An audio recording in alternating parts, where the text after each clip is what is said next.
esta noche ir al área de la educación de los hijos. Pues nos quedan 2 noches más. Y vamos a ir a nuestras Biblias y abrirlas allá en el libro de Salmos. Libro de Salmos. Salmo 78. Y vamos a comenzar a leer en el verso 5.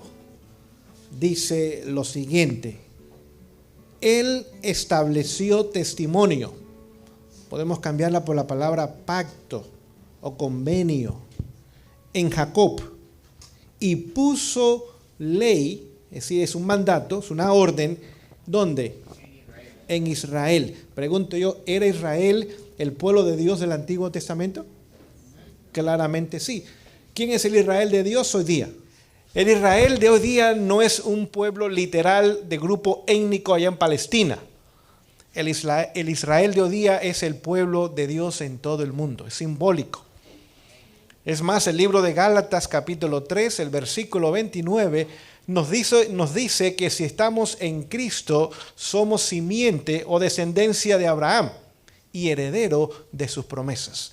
Así que aquellos que están en Cristo son descendientes de Abraham, por lo tanto son judíos espirituales, aquellos que guardan sus mandamientos y tienen el testimonio de Jesucristo. Por lo tanto, vemos que Dios hizo un pacto con su pueblo de antaño, pero también Dios hace un pacto con su pueblo de hoy. Continuemos la lectura. Estamos leyendo en el versículo 5, capítulo 78 de Salmos. Y dice: la cual mandó a nuestros padres. Así que Dios hizo un convenio con los padres. Y vamos a ver cuál es. Que la notifiquen o la enseñen ¿a quién? A sus hijos. Así que el pacto que Dios hizo con Israel, el cual hace con nosotros, es que nosotros enseñemos, eduquemos, formemos ¿a quiénes? A nuestros hijos. Les pregunto en esta noche, ¿cuántos fueron educados en casa? ¿Nadie fue educado en casa? Todos.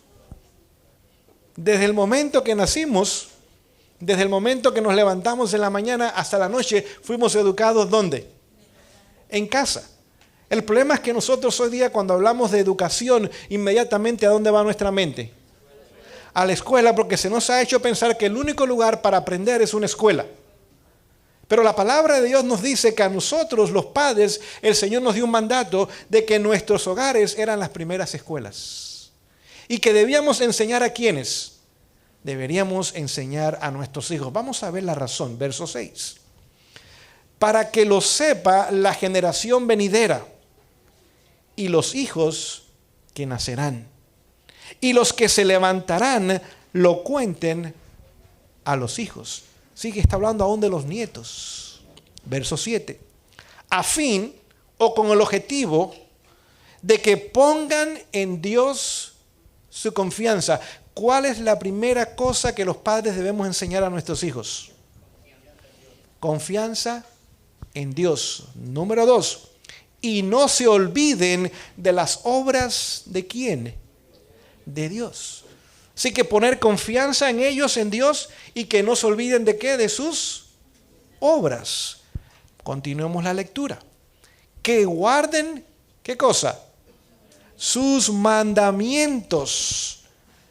Y que no sean como sus padres, generación contumaz y rebelde, generación que no dispuso su corazón, ni fue fiel para con Dios su espíritu. Es decir, que el objetivo de Dios es que nosotros como padres podamos enseñar a nuestros hijos, en primer lugar, confianza en Dios. En segundo lugar, que no olviden sus obras. En tercer lugar, que guarden sus mandamientos. ¿Para qué? Para que no sean como nosotros. Una generación que rebelde y contumaz.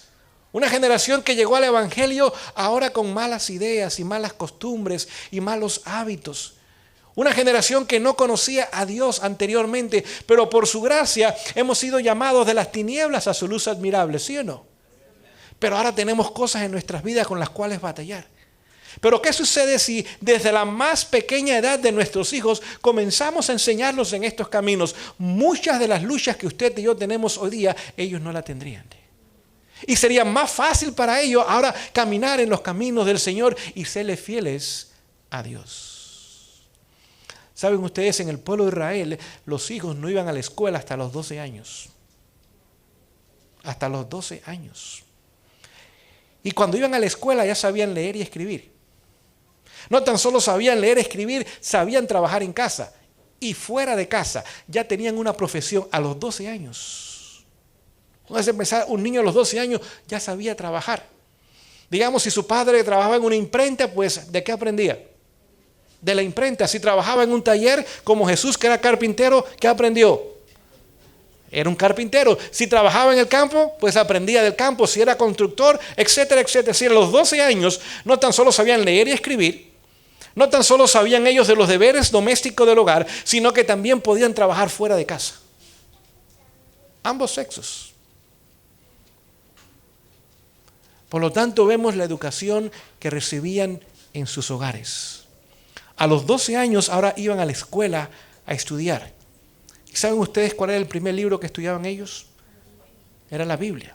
¿Pero qué libro de la Biblia piensan ustedes que estudiaban ellos? El libro de la sabiduría.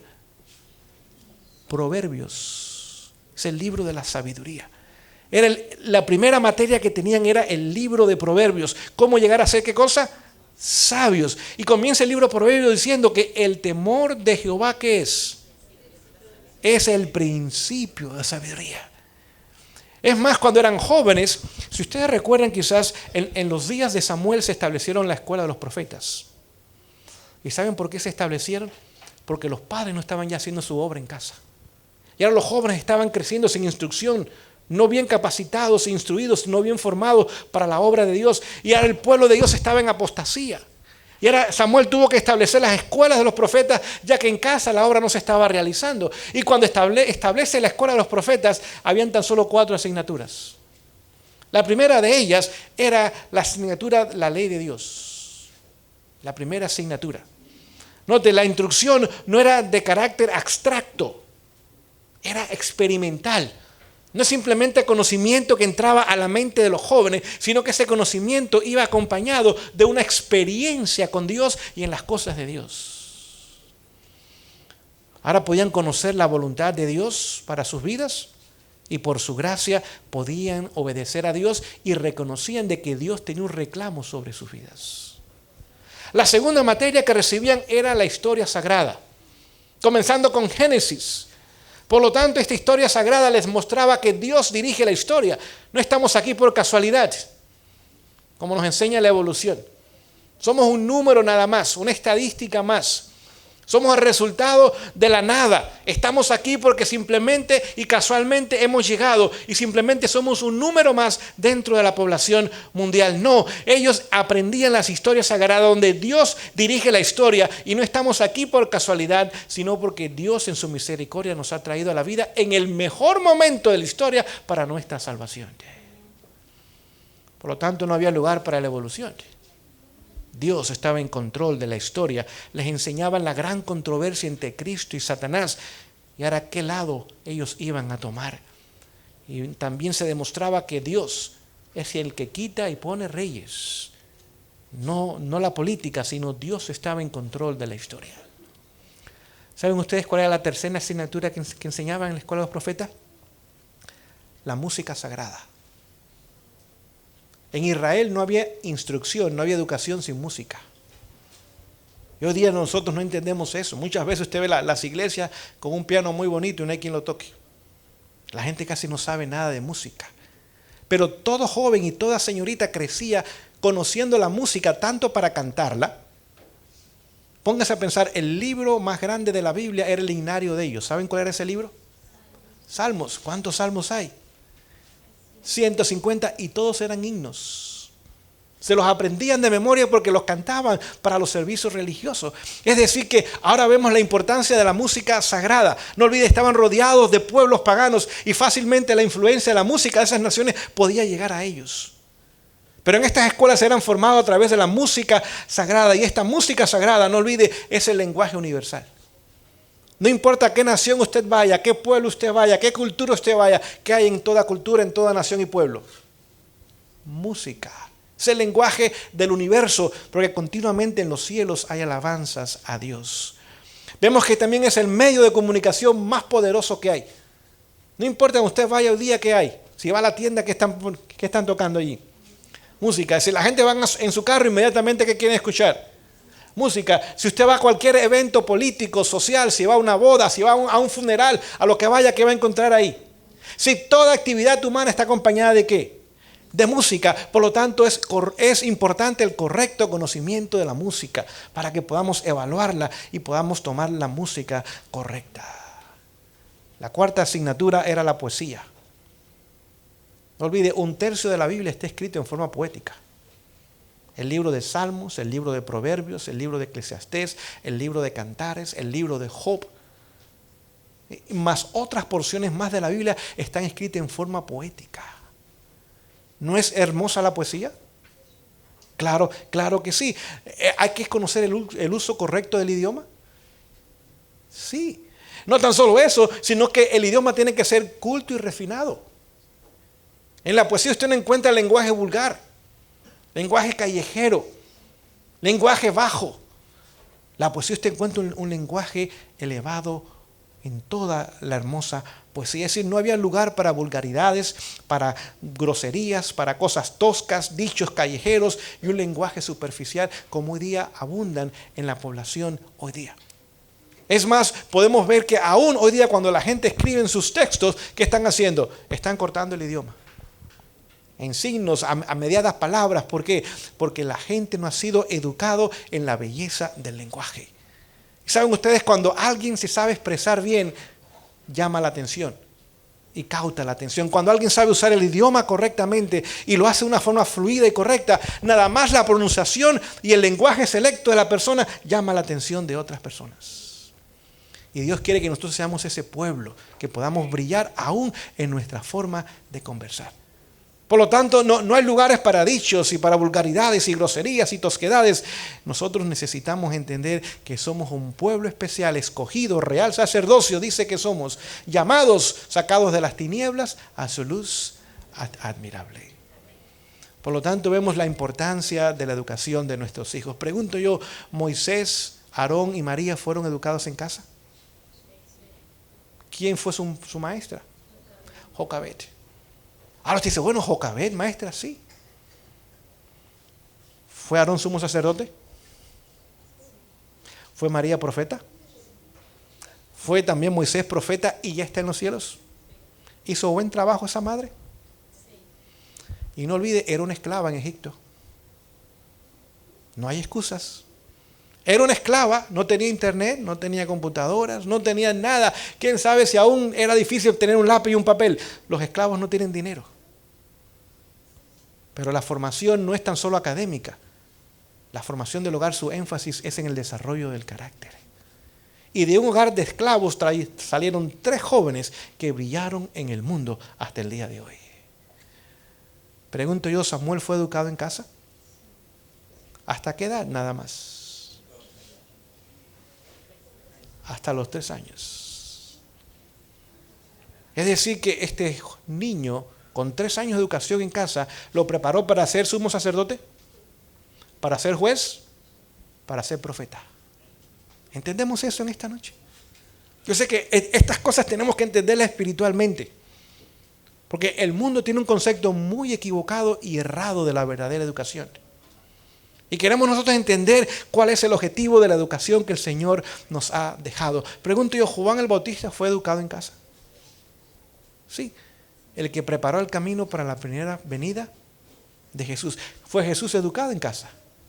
Sí. ¿Fue Timoteo educado por su madre Eunice en casa también?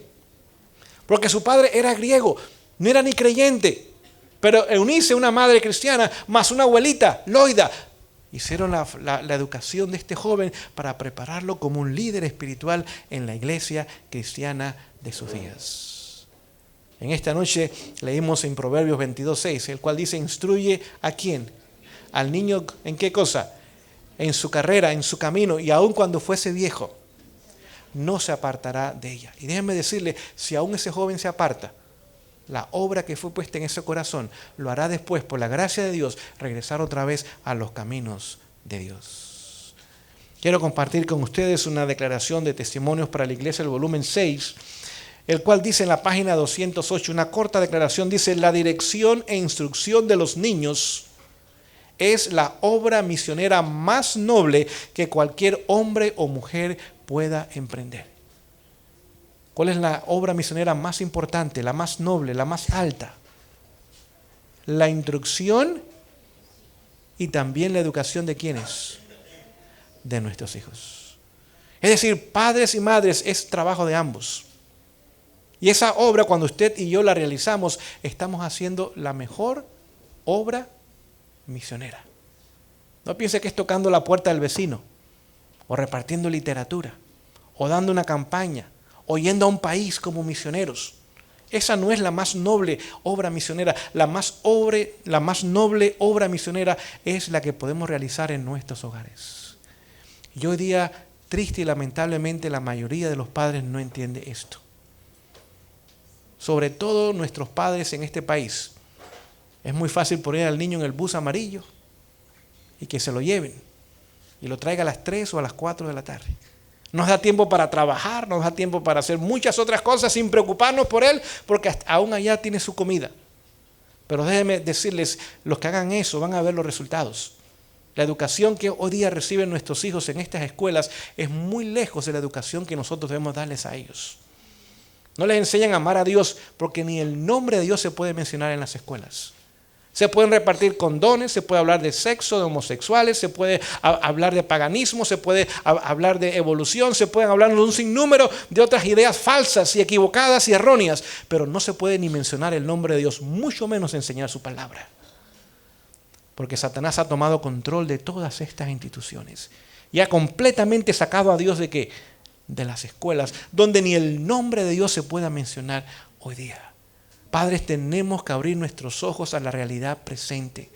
Y no podemos hacer lo que es cómodo para nuestros corazones hacer. Tenemos que hacer la obra que es difícil, que requiere sacrificio y abnegación en nuestros hogares, en la preparación de esos niños o niñas para el reino de los cielos. Quiero compartir con ustedes otra declaración tomada del mismo libro Testimonio para la Iglesia, el volumen 6, en la página 206, dice lo siguiente: así como Jesús declaró en el templo los misterios que sacerdotes y príncipes no habían discernido. ¿Qué edad tenía Jesús cuando hizo esta obra? 12 años. Fue al templo y le enseñó a los líderes de sus días. Póngase a pensar. 12 años, un niño educado en casa les enseñó a los doctores, a los maestros, a los profesores, a los sacerdotes de sus días, con 12 años. Ahora escuche cómo continúa la cita, dice: en la obra final de esta tierra, los niños que hayan sido debidamente educados pronunciarán en su sencillez palabras que asombrarán a quienes ahora hablan de educación superior. Es decir, que los niños debidamente, ¿qué? Educados, hablarán palabras que van a asombrar a aquellos que hoy día hablan de educación superior. Continúa la cita diciendo: así como los niños cantaron en los atrios del templo, Hosana, bendito el que viene en el nombre del Señor, en estos últimos días las voces infantiles se elevarán para dar el último mensaje de amonestación a un mundo que perece. ¿Entendimos esa parte? ¿Sobre quién se pondrá la obra final? Hombros jóvenes. Sobre esos niños y jóvenes bien preparados, debidamente preparados. Dice, sobre ellos se pondrá la carga, la responsabilidad de terminar la obra de predicación en nuestros días. Continúo la lectura para terminar. Dice lo siguiente: cuando los agentes celestiales vean que no se permite más a los hombres presentar la verdad. Es decir, llegará un momento donde los adultos no tendremos libertad religiosa. No podremos predicar, no podemos quizás tocar una puerta, dar una campaña de evangelismo, reunirnos en una casa. Los adultos no vamos a tener esa posibilidad de hacer esa obra más. Dice, el Espíritu de Dios descenderá sobre los niños. Estamos hablando del tiempo del fuerte pregón. Después de la ley dominical, cuando no hay libertad religiosa, cuando los adultos ahora no se nos permite predicar y enseñar y dar este mensaje, dice que el Espíritu Santo descenderá sobre ¿quiénes? Sobre los niños. ¿Y qué más continúa diciendo? Y ellos harán la proclamación de la verdad. Una labor que los obreros de más edad no pueden hacer por cuanto el camino ya les ha sido cerrado. Es decir, que llegará el momento que los adultos no podremos hacer esta obra, pero ¿quiénes la van a hacer? Los niños. Pregunto yo, ¿eso ya pasó en la historia una vez antes? Sí. ¿Saben lo que pasó en los países escandinavos durante la predicación del primer ángel? En los años 1830, cuando en Estados Unidos miles de sus seguidores estaban predicando este evangelio. Usted lo puede ver en el libro Conflicto de los Siglos. Los adultos no podían predicar porque no tenían una licencia del gobierno, una credencial como ministros, como predicadores, como pastores para predicar en sus días en aquellos países. Y ahora los niños, dice que se subían a las mesas, aún de las tabernas y de las cantinas. Y allí predicaban. Se ponían sobre una silla, eran pequeños y ahora podían predicar en lugares públicos. Es decir, que lo que pasó allá hace 180 años atrás va a regresar otra vez a la historia. Y tenemos que entender esos padres hoy día, porque nuestros hijos deben ser preparados para terminar esa obra. Usted y yo ya pasamos la edad de la niñez, pero estamos ahora en la obra de prepararlos a ellos para que la obra que no se terminó en nuestros días sea terminada en sus días. Comparto esta declaración del libro Profetas y Reyes, página 314. Es una profunda declaración, escuchemos, dice: por herencia y por ejemplo, los hijos llegan a ser participantes de los pecados de sus padres. ¿Qué dos cosas? Herencia y ejemplo. Nuestros hijos llegan a ser participantes ¿de qué? De nuestros pecados. Es decir, lo que han aprendido de nosotros, ellos lo hacen. ¿Qué más dice? Las malas inclinaciones, el apetito pervertido, la moralidad depravada, además de las enfermedades y la degeneración física, se transmiten como un legado de padres a hijos. Y escuche, hasta la tercera y cuarta generación. Es decir, que no tan solo estamos trabajando para nuestros hijos, estamos trabajando a favor de quienes también, de nuestros nietos y aún de nuestros bisnietos. Si lo que usted y yo hoy día somos, en parte es resultado de nuestros bisabuelos, de nuestros abuelos y de nuestros padres y nosotros. Eso es muy importante, jóvenes, a la hora de casarse, ¿con quién me voy a casar? Cuando usted se casa con esa persona, se está casando con 4 generaciones de esa persona. Tiene que tener cuidado con quién usted selecciona, porque vemos que desde el apetito pervertido, las inclinaciones malas, la moralidad depravada, aún las enfermedades y la degeneración física pasan hasta la tercera y la cuarta generación. Ahora podemos entender porque a veces vemos cosas en nuestros hijos que decimos, oye, igualita que la abuela, igualito que el abuelo. ¿No? Tiene razón, porque de por allá vienen todavía esas cosas heredadas aún de la tercera y la cuarta generación. Y termina la cita diciendo: esta terrible verdad debiera tener un poder solemne para impedir que los hombres sigan una conducta pecaminosa. Sí, eso debe movernos a nosotros, hoy día padres y abuelos todavía vivos, a poder permitir que por la gracia de Dios podamos obtener victoria sobre el pecado. Vamos a darnos cuenta entonces que el Señor nos llama en esta noche a poder permitir que podamos ir a casa y comenzar a hacer la obra más solemne, la obra misionera más importante que podamos haber hecho. Hago la pregunta: ¿cuándo comienza la educación de nuestros hijos? A ver si ustedes tienen una idea de cuándo debe comenzar la educación de nuestros hijos. Correcto, desde el vientre de la madre. Les pregunto en esta noche, ¿piensan ustedes que Satanás ama a nuestros hijos? No. ¿Piensan ustedes que los quiere destruir? Sí. Es decir, Él quiere destruirlos aún antes de nacer. Pónganse a pensar, cada año 42,000 niños son abortados. 42 millones de niños son abortados. Cada año. Es decir, antes de nacer, logra quitarles ¿qué cosa? Su vida. Y mueren en el lugar que debería ser el lugar más seguro para ellos, el vientre de su madre. Y sus padres pagan para matarles. Póngase a pensar hasta dónde ha llegado el odio de Satanás contra nuestros hijos, que usa a los mismos padres para quitarle la vida a sus hijos aún antes que nazcan. 42 millones es el promedio anual. Si usted tomara la ciudad de New York, la más grande del país, después fuera la ciudad de Los Ángeles, la segunda del país, después usted fuera a Chicago, que es la tercera ciudad del país, después fuera a Houston, que es la cuarta ciudad del país, después fuera a Filadelfia, que es la quinta ciudad del país, después fuera a Phoenix, que es la sexta ciudad del país, si después usted fuera a San José, que es la séptima ciudad del país, si después usted fuera a Dallas, que es la octava ciudad del país, y usted toma todos los habitantes que viven en esas 8 ciudades más importantes de los Estados Unidos y lo multiplica por 3, es la cantidad de niños que mueren en el vientre de su madre cada año. ¿Llamaría la atención si eso tomara lugar?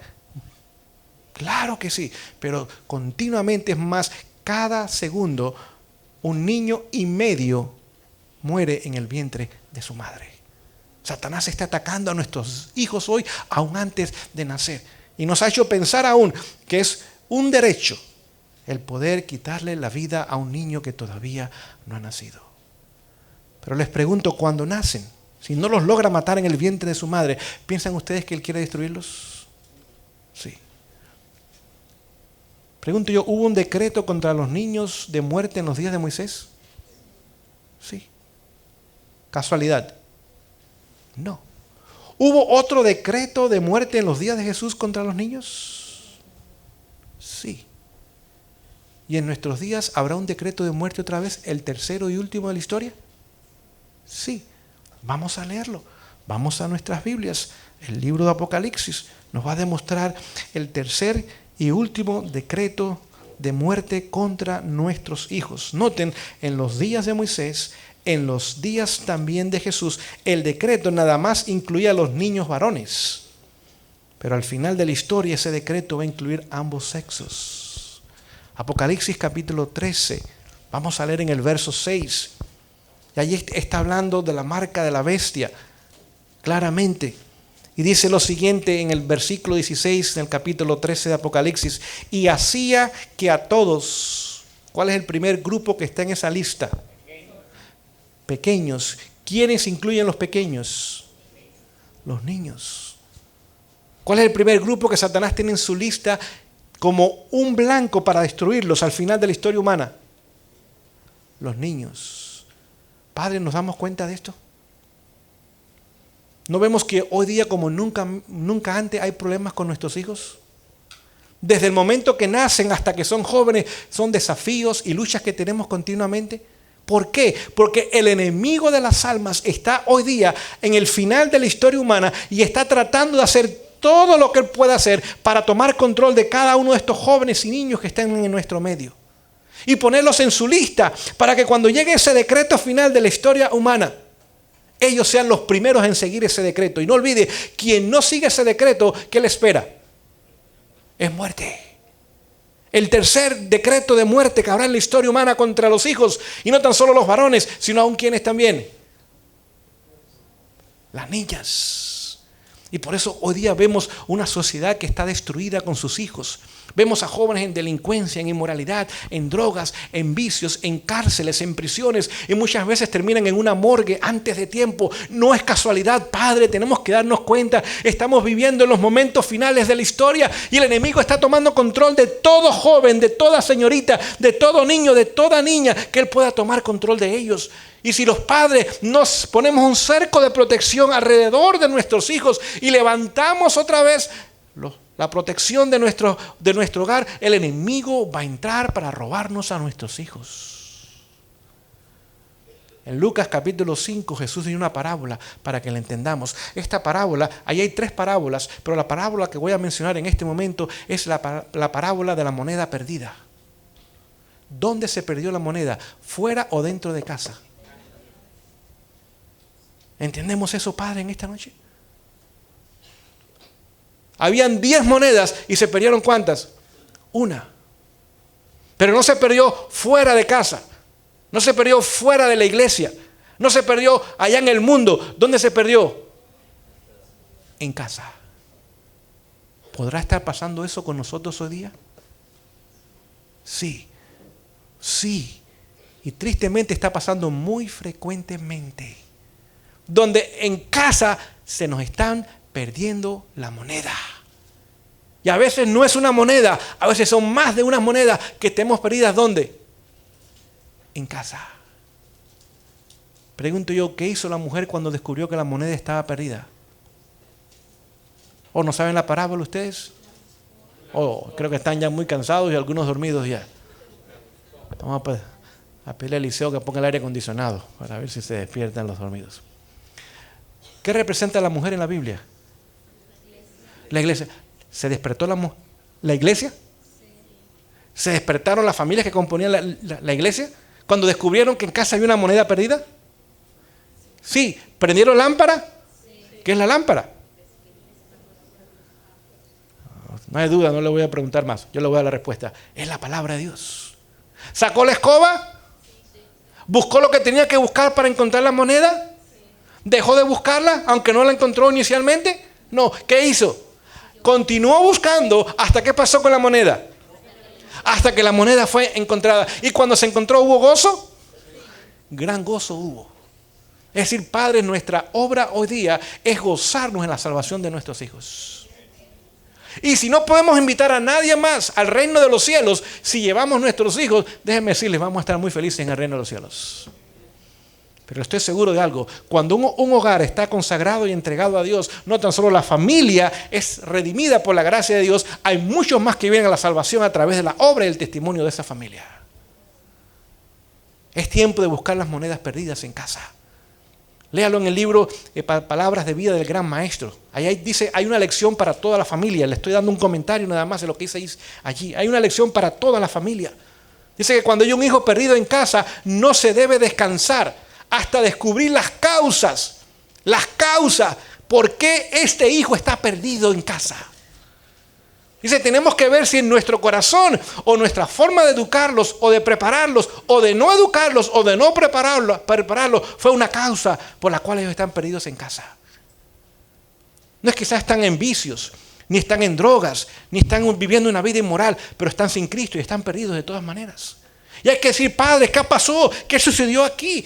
Que nosotros vemos a este hijo tomar el camino ancho, cuando él conoce que este es el camino de la salvación, pero está tomando otro camino. Y dice que se deben hacer esfuerzos incansables hasta que por la gracia de Dios ese hijo regresa a los caminos del Señor.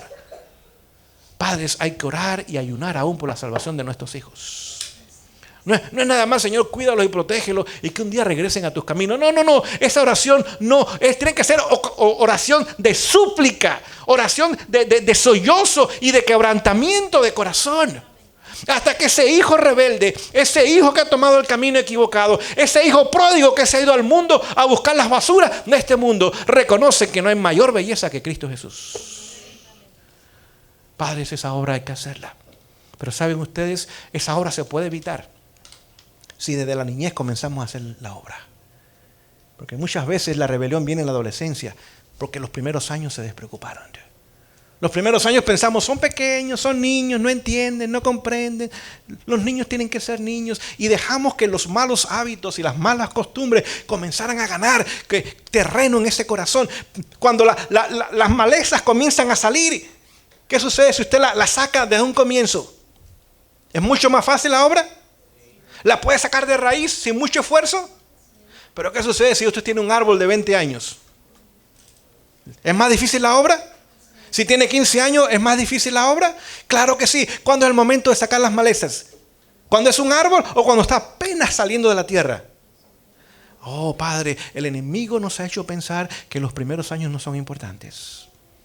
Que los primeros años simplemente hay que cambiarles el pañal, hay que ponerlos a dormir, hay que darle la comida, hay que comprarle juguetitos, hay que ponerle la televisión para que se entretenga. Eso es lo que hay que hacer. No, eso es una gran equivocación, porque mientras estamos perdiendo nuestro tiempo, el enemigo está ganando terreno. Desde la más temprana edad, como ustedes mencionaron, se los voy a leer pronto, desde antes del nacimiento de los hijos, comienza la educación de los hijos. Les pregunto en esta noche, ¿Manoa y su esposa recibieron instrucción aún antes de quedar embarazada la esposa? Sí. ¿Zacarías y Elizabeth recibieron instrucción? ¿María? Sí. Es decir, que cuando la pareja se casa y ahora comienza a contemplar la idea de que le gustaría ser padres, hay una obra que debe comenzar a hacerse. El mundo no entiende esto y la mayoría de los cristianos tampoco lo entiende. Piensan que los hijos van a llegar cuando lleguen y que bueno, el Señor da la vida y un día esto va a llegar. No. En el momento que ahora tenemos un compromiso con una persona que es nuestra esposa o esposo, ya decimos, nos gustaría tener hijos, lo cual no es nada equivocado, es una buena idea. Dios nos dio la capacidad de procrear, ¿sí o no? Ahora, un momento, queremos tener hijos, pero tenemos que comenzar a hacer una obra de preparación. Aún antes de quedar embarazada, ¿quién? La mujer. La mujer. Creo que tengo, a ver si la traje para compartirla con ustedes en esta noche. Vamos a buscarla, pero...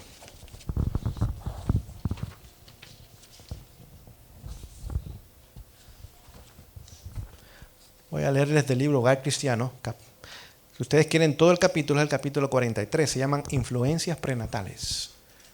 ¿Me explico con la palabra prenatal? Antes de nacer.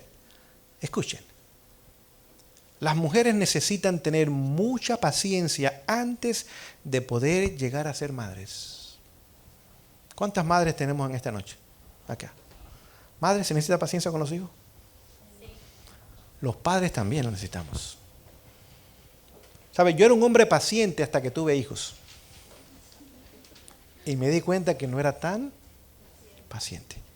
Yo era un padre perfecto hasta que tuve hijos.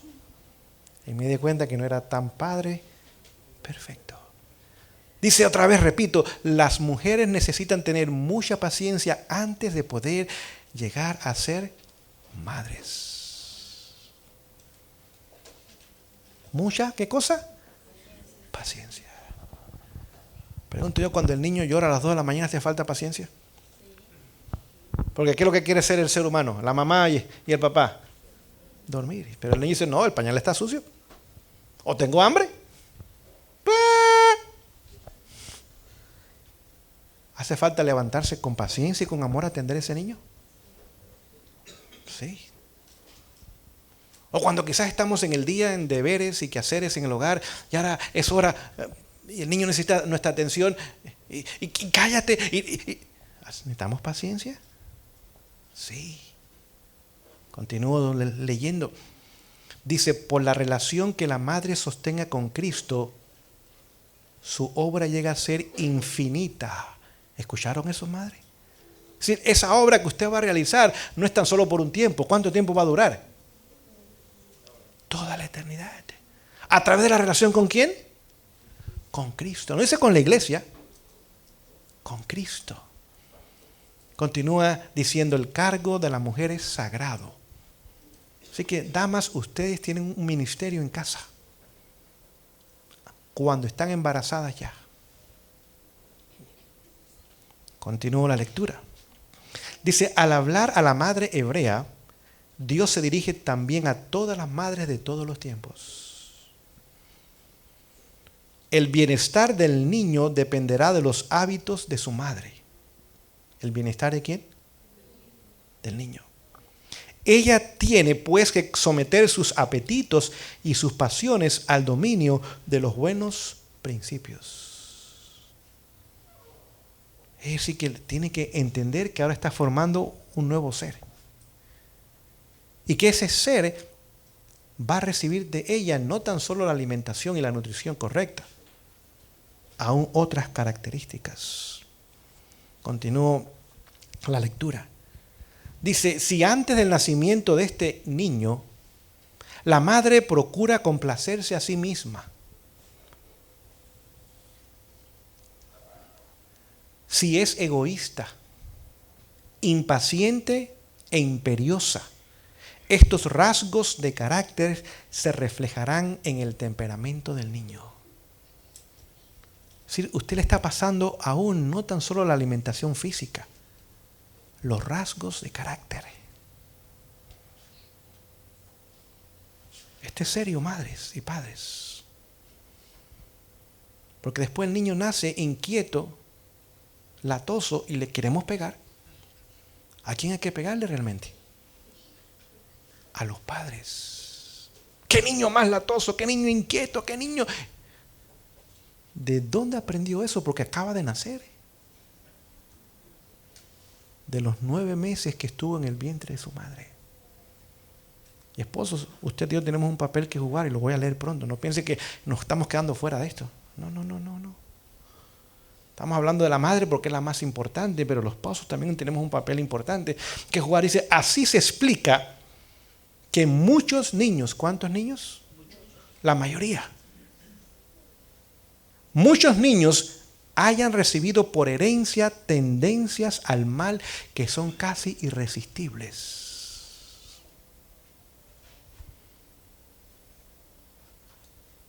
Muchas veces vemos que de un hogar alcohólico, ¿qué salen? Y usted pensaría, bueno, ese hijo vio lo que el alcohol hizo con su padre. Los abusos con su madre, la miseria, la pobreza. Las tendencias, ¿dónde ya están? Adentro. Muchas veces ahora vemos donde no hay control, donde hay un genio sin control, donde hay una lengua sin control. Y le echamos la culpa a la herencia. No, porque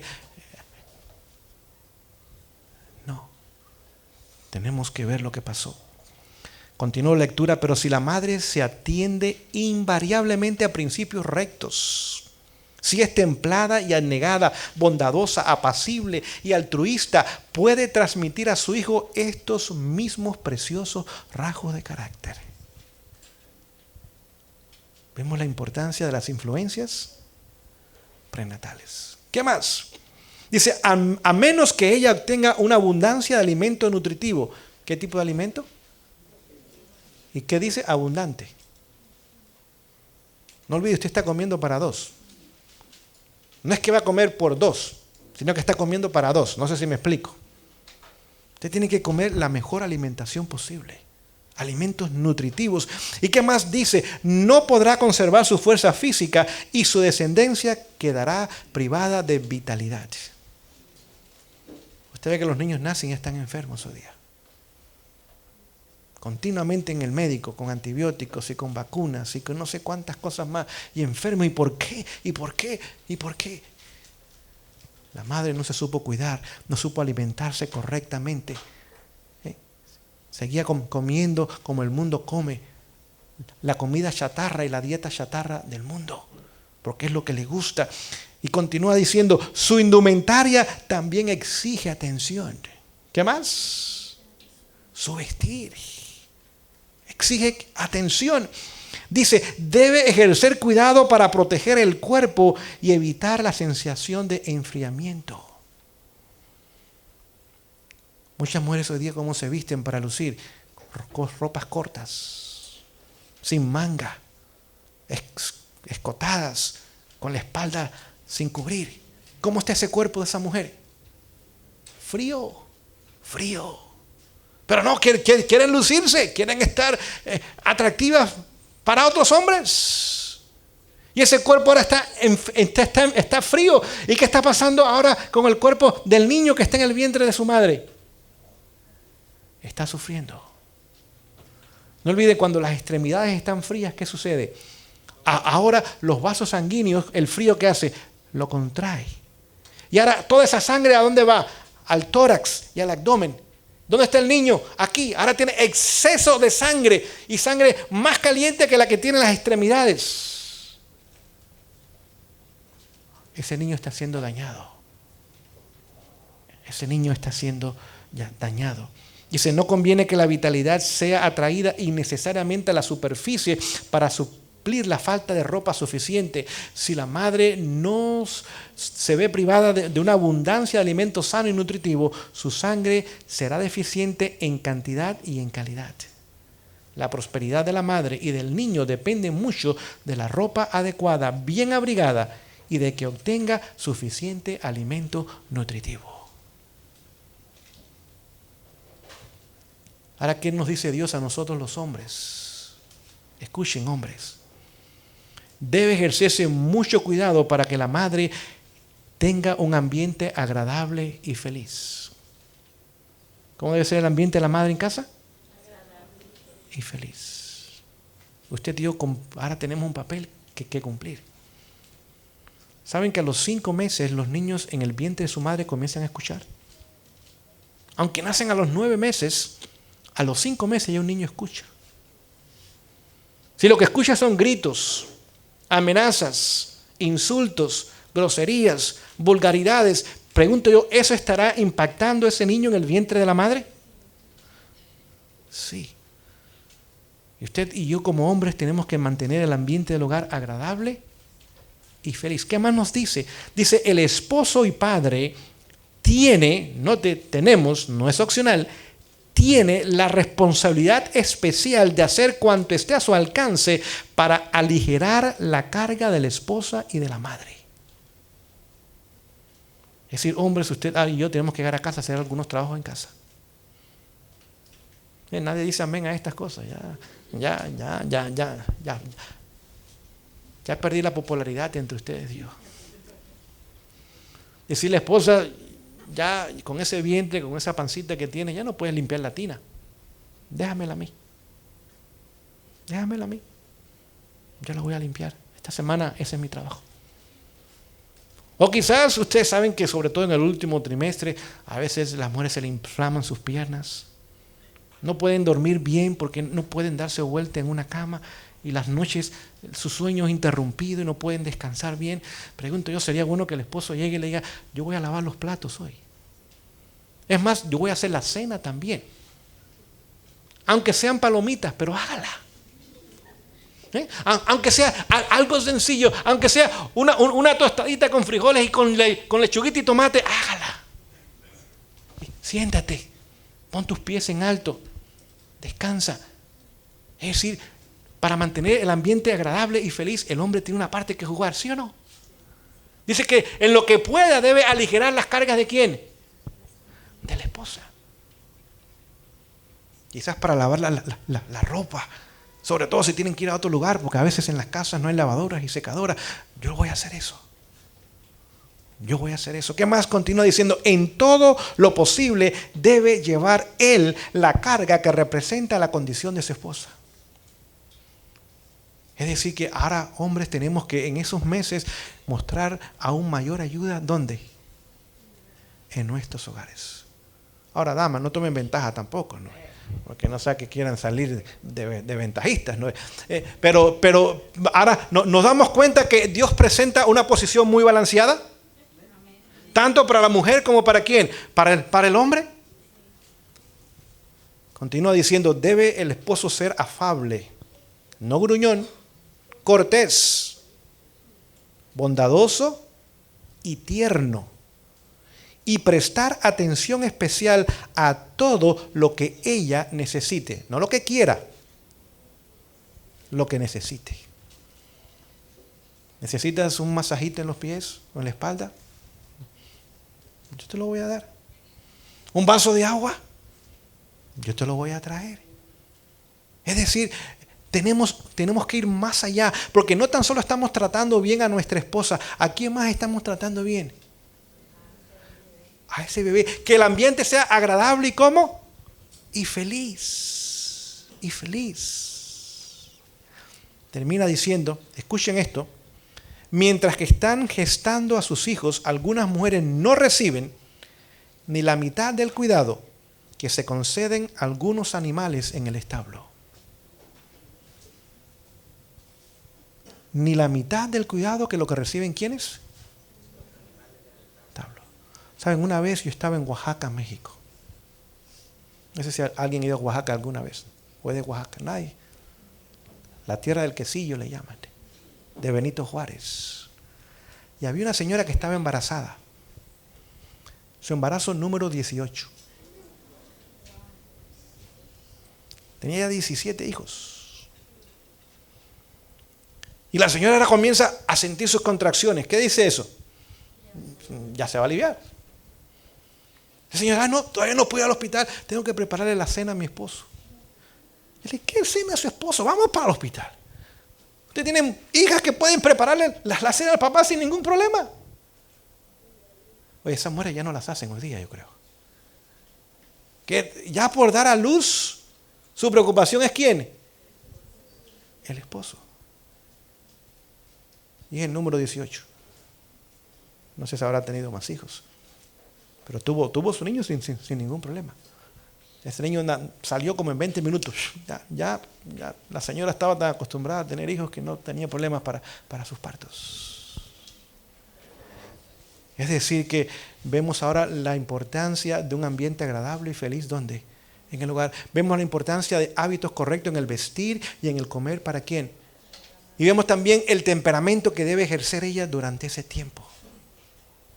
Ahora les voy a leer algo. ¿Han escuchado de los antojos? Vamos a ver qué Dios dice de los antojos. Dice lo siguiente: la idea de que a causa de su condición especial las mujeres pueden dar rienda suelta a su apetito es un error basado en la costumbre, pero en un buen sentido. ¿Qué es el antojo entonces? Un error. ¿Basado en qué? En una tradición equivocada. Termina diciendo: el apetito de las mujeres en tal condición puede ser variable, caprichoso y difícil de satisfacer, pero la costumbre les permite obtener cuanto se les antoje.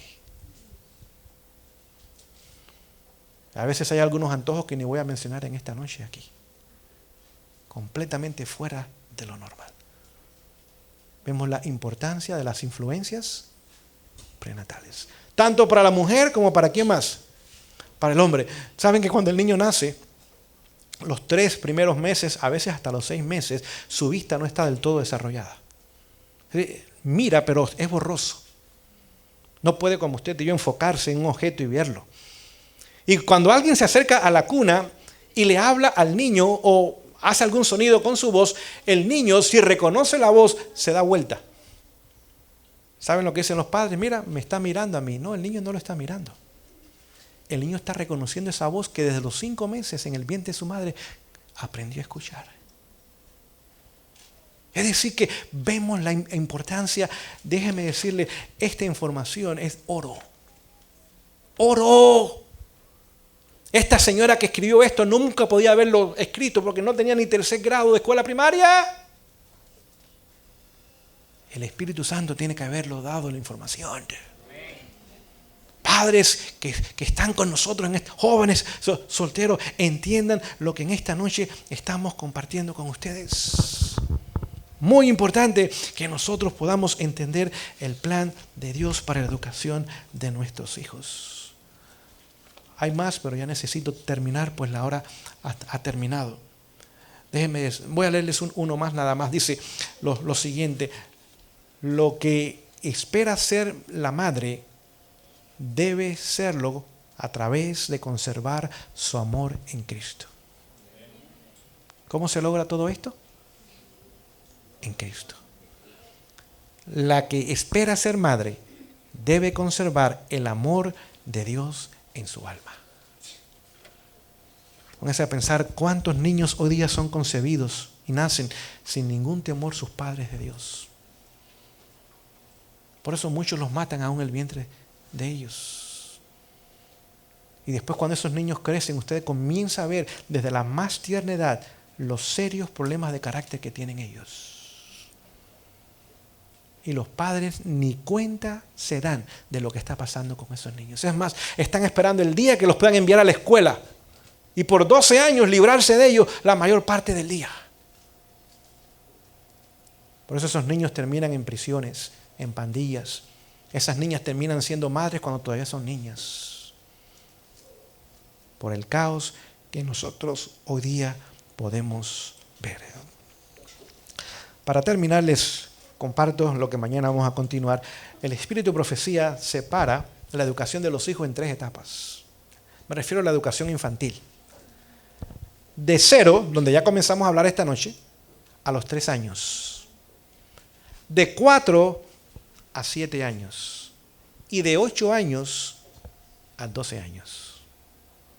Esta noche comenzamos a ver la primera parte. Lo que tenía que ver con las influencias prenatales. Pero voy a compartir algo más para terminar en esta noche y mañana continuamos.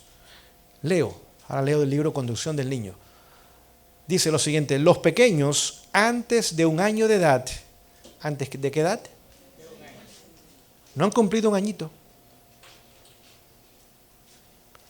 Escuchan y entienden lo que se habla con referencia a ellos mismos.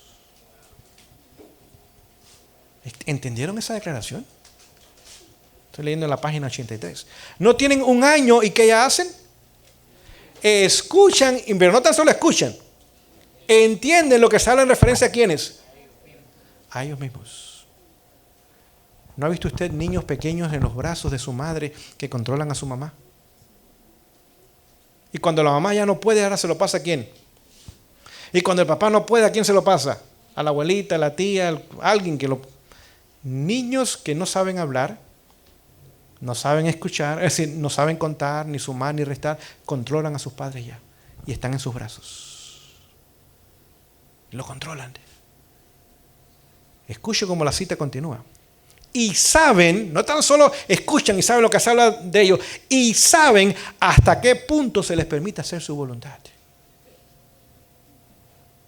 Saben que todo lo que tienen que hacer es llorar. Y ya. Y los padres piden el control. Y le dan lo que quieren. Todo lo que tienen que hacer es moverse un poquito. Y ya controlan la situación. Controlan a los padres, a los abuelos, a los bisabuelos, a los hermanitos, hasta al perrito lo controlan. Un niño que no tiene 1 año de edad y está en los brazos de su madre.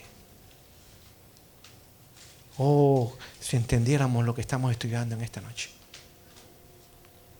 Si entendiéramos lo que estamos estudiando en esta noche. Pero como usted puede notar, ni la mayoría viene a escuchar.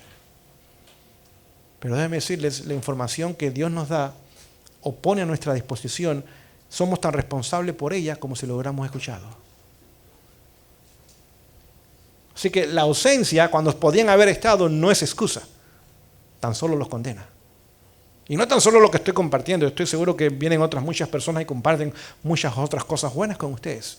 Pero pongo el ejemplo de esta noche porque hay una gran ignorancia de lo que en esta noche estamos compartiendo.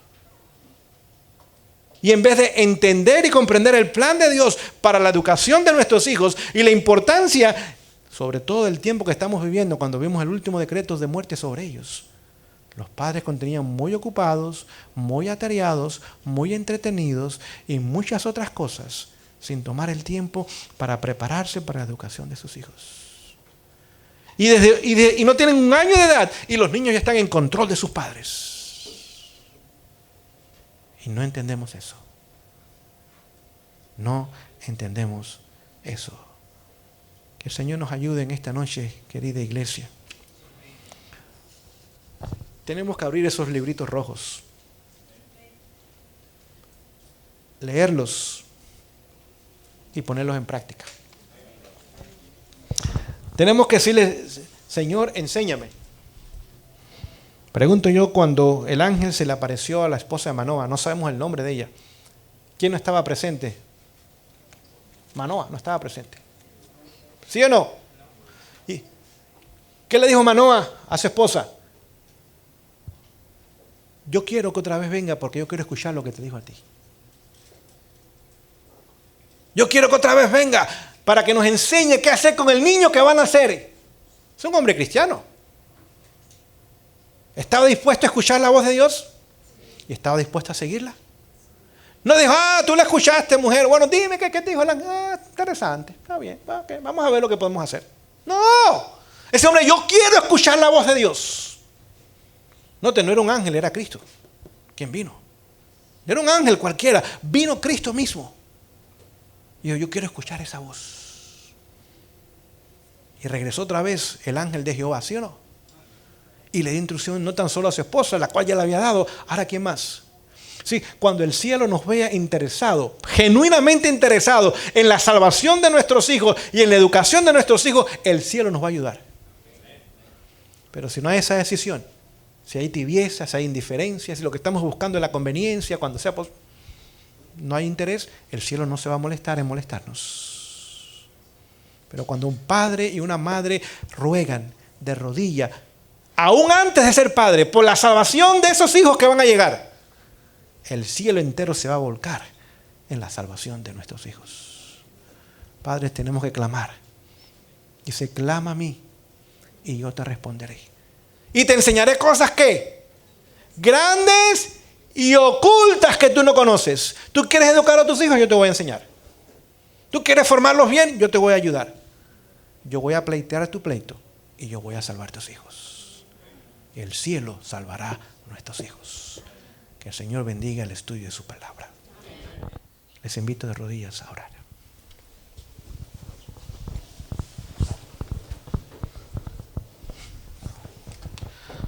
Oh Dios, en esta noche te agradecemos por la luz de tu palabra. Señor, no hay duda que lámpara es a tus pies, o es a mis pies tu palabra y lumbrera mi camino. Somos un pueblo ricamente bendecido con luz. Más luz que ningún otro pueblo en los 6,000 años de historia, Señor. No tenemos que andar a tientas. No tenemos que recurrir al mundo en su fracaso para tratar de encontrar solución a nuestros problemas, cuando podemos correr a ti, escondernos en ti y tú solucionar nuestros problemas. Señor, en esta noche rogamos por nuestros hogares. Yo ruego por mi hogar, Señor. Mi esposa, hijos, nietos y la salvación de cada uno de ellos. Señor, también ruego por los hogares aquí representados. Quizás hay aún bisabuelos en nuestro medio. Quizás hay padres con corazones quebrantados. Hay padres, Señor, que ya no saben qué hacer, están por tirar la toalla. Han tratado todo método humano y todo lo que ven es las cosas ir de mal en peor. Señor, que no se rindan. Que como esa mujer de la moneda perdida, tomemos la palabra, prendamos esa luz, tomemos la escoba y unidos a Jesús encontraremos la moneda perdida. Señor, quizás tome años esa obra. Quizás en sus comienzos no veamos ningún resultado. Quizás aún veamos las cosas ir aún peores. No nos vamos a desesperar. Vamos a confiar en tu poder omnipotente, en tu poder omnisciente, en tu poder omnipresente, para trabajar en esas vidas de una forma que nosotros jamás pensábamos. Pero por tu gracia, nuestros hijos regresarán a tus caminos. Señor, en esta noche hay padres y madres con niños pequeños, todavía en años de formación. Oh Señor, haz un milagro con estos padres. Abre sus ojos, ambos ojos, Señor, a la necesidad urgente y solemne de la salvación de sus hijos. Que no puedan quedar quietos mientras los días pasan y se convierten en semanas, en meses y años. Oh Señor, si hay un padre o una madre que en este momento se está comprometiendo contigo, nos unimos a ellos en esta oración. Redime a tu pueblo. Esto rogamos y pedimos en el nombre de Jesús. Amén.